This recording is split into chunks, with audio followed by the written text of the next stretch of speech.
Hello, friends. We're back on air. By popular demand, today we're diving into a story that will definitely surprise you. I'm going to tell you about a scheme that operates all around the world. And, heads up, this is not just any scheme. It's an international scale operation. We're talking about cars worth over $250,000.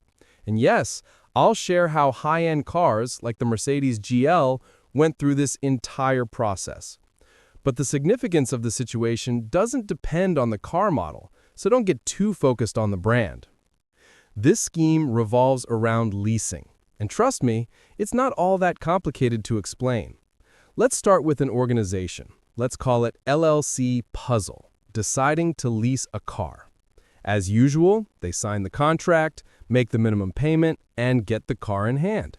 A few days later, once all the paperwork is done and the first payment has gone through, a representative from the organization, armed with the power of attorney, shows up. They take the car, receive the keys and documents. But here's the crucial part. They failed to return the vehicle title, PTS, to the leasing company after registering the car with the traffic authorities. Time passes, and the first leasing payment is due. Remember, the initial down payment was small, but the following payments were supposed to be regular. Yet the paradox is, no one makes any payments. The leasing company starts to suspect something is off. An internal investigation begins, and it turns out, instead of registering the car with the traffic police, it gets taken to another city. Let's call it Azov. Here, in this not-so-famous corner, the documents are forged, and things get even more interesting.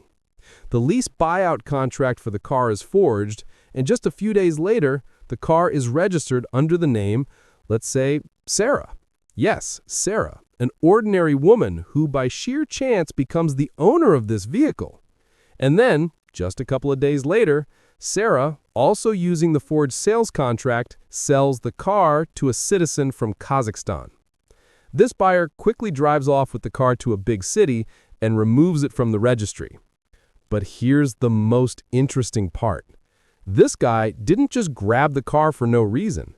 He registers it on his name, and just a few days later, he takes the car out of the country.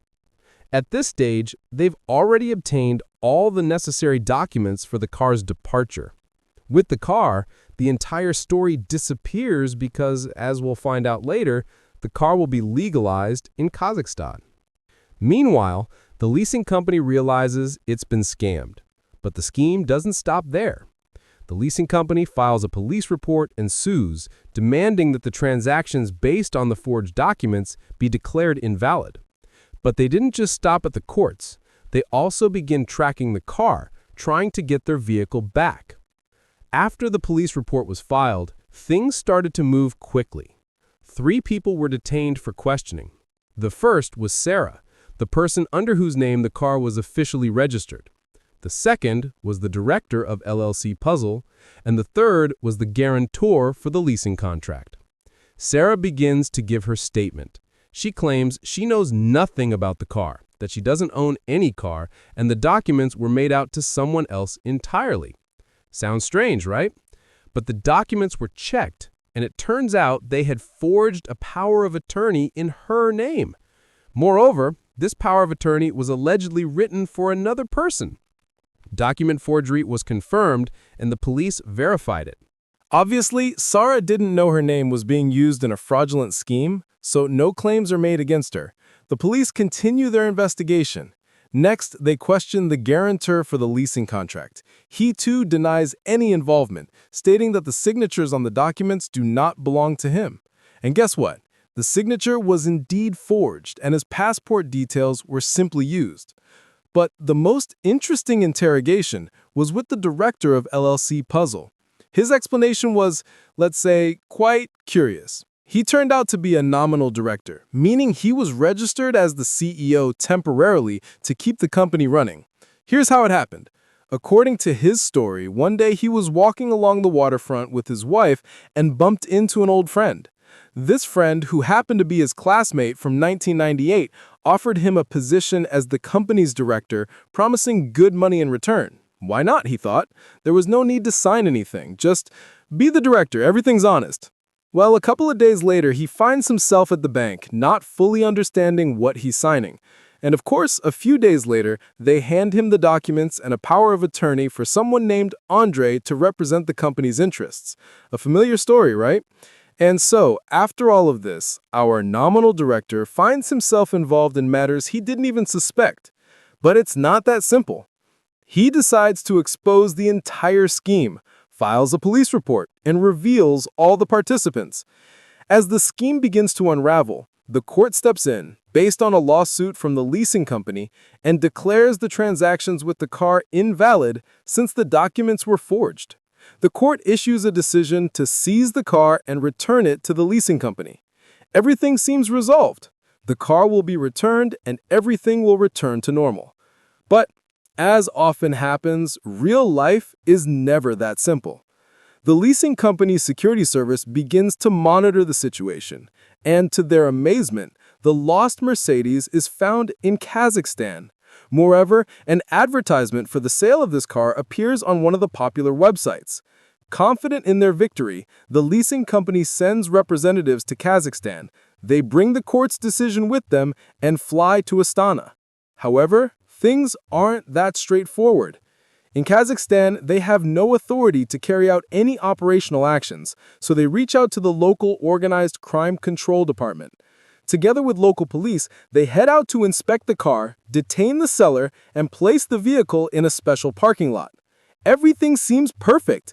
All the documents are in order, the court decision is in place, the seller's detained, and the car is on the lot, ready to be returned soon. But then everything turns upside down. The citizen of Kazakhstan who sold the car decides to sue. And guess what? The court recognizes him as a bona fide purchaser and returns the car to him. Yes, according to the decision of the Kazakhstani court, the car now belongs to him. The whole scheme, involving forgeries, manipulations, and even international movements, ends with the buyer getting the car after all. Strange, right? I, for one, am 90% sure that this buyer was in on it too. How else could you explain how the car ended up in Kazakhstan so quickly and was even legalized there? From what I know, several other cars that were part of this scheme also quickly left Russia, bypassing all checks and falsified transactions.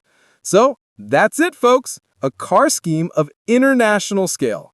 This is a clear example of how a car can easily change hands, cross several countries in a short time, and end up completely legally on another continent.